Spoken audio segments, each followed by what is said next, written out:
Every last one is the story of a family like your family, like any other family, a mom, a dad, 3 teenagers, and a moment when they get blindsided by some of the things that we don't see coming in life and that lead to bad things happening to good people.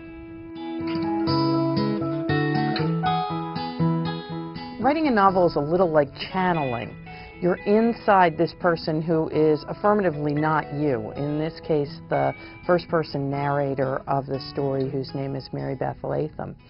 And you really almost have to crawl into the character every day to see what she sees, to live in the house she lives in, to know her kids, and then crawl out at the end of the day. But it can be incredibly draining, especially if tough situations are part of the story.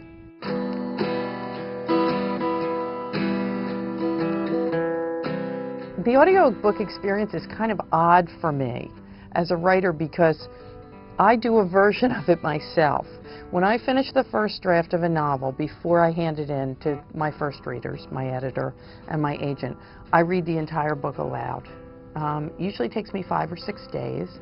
I usually find it very difficult and exhausting, but it's where I find out whether the writing has the meter and the rhythm that I want, and whether the dialogue sounds like real people talking.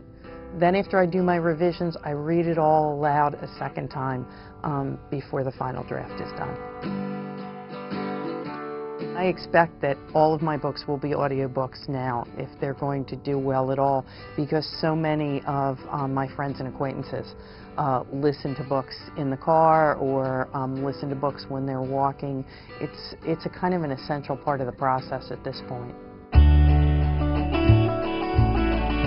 I think narrator selection for an audiobook is key. I mean, you really have to get someone who is consonant with the spirit of the book, and in this case, since it's written in the first person, the spirit of the protagonist. I guess it must have looked kind of hilarious, but when I got the email saying that Hope Davis, who I had seen last year do these bravura turns in both God of Carnage on Broadway and In Treatment on HBO, was going to do the audiobook, I did this little dance in front of my desk. I was so excited. I just thought she was absolutely perfect. After she had done the recording and had, I guess, seized up emotionally at a number of points, Hope Davis sent me the nicest email.